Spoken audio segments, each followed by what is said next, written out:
Kitzur Shulchan Aruch, Siman Kuf Yud, the 110th Siman, Halacha Ches, the 8th Halacha. Yizaharu shelo lehaniach es ha'isa. You should be careful, shelo lehaniach es ha'isa, not to set aside the isa, the dough, the ball of dough, afilu rega echad, not even for one moment, bli esech, without working it. So what it's talking about is a general presumption in rabbinic, in the Talmud, in the Torah Sheba'al Peh, that's been handed down to us, that as long as we have this 18-minute window in which we're concerned that something becomes chametz, but that theoretically one could knead the dough constantly and it will not rise as long as we're kneading it. We are somehow or another impeding the rising process, the process of becoming chametz, by working the gas out of the dough, maybe by impeding the action of the yeast. I don't know. I do know that things rise very quickly once if they're warmish and allowed to set or rest, they rise. So if you work it, it will not rise. Okay, so you have to be careful that once the water hits the flour, you are working it constantly, that you don't set that ball of dough aside for even a moment. Okay? And the next part of what we're going to describe describes the typical assembly line process of baking, the way they would do, and in fact, every bakery I've seen runs this way also. That one person would handle the flour, one person would handle the water, they would come together and make a mixture, and then that mixture would be then kneaded by yet a third person, and that third person would break off pieces of his dough to the people who are rolling it, and then they would be passed down the line to be flattened and shaped into vaguely into the matzah shape, and yet there would be another person manning the oven who would get them into the oven immediately. So this is a very rapid process, and I encourage you to go on YouTube and look for videos of working matzah bakeries. Not the machine matzah type, because there's not much to see there other than a bunch of machines working, but the hand matzahs, the traditional round matzahs that we all think about.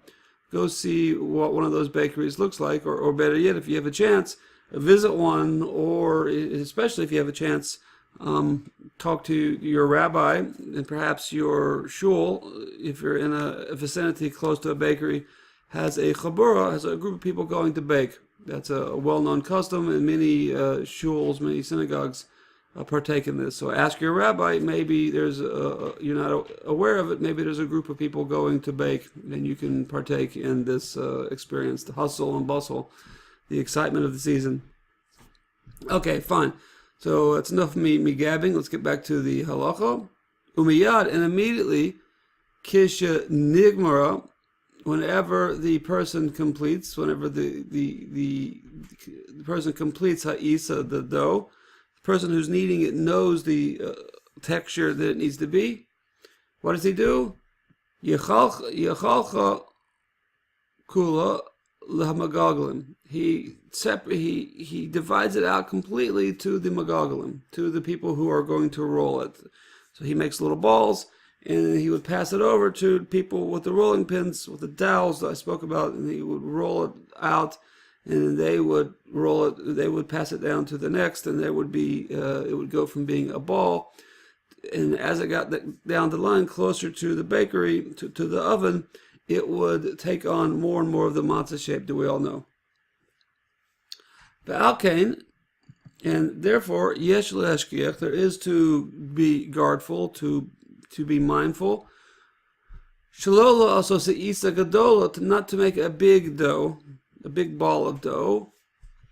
Rach, only kefi erech hamagaglim, only be'erech, what the magaglim can handle. So if you have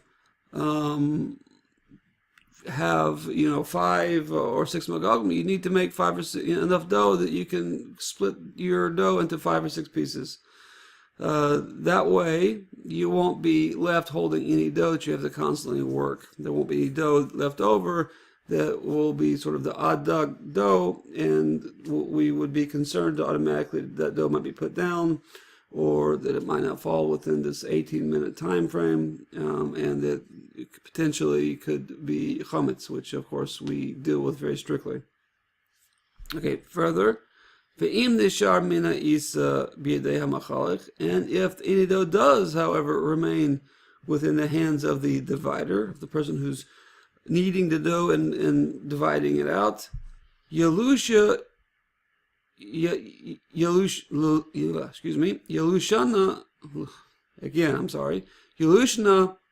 v'yasokba, he should knead it and be osek with it. He should busy himself with it, meaning he should continually work it, even if he's given out all the pieces and he's left over some, he should continue to work it. Why?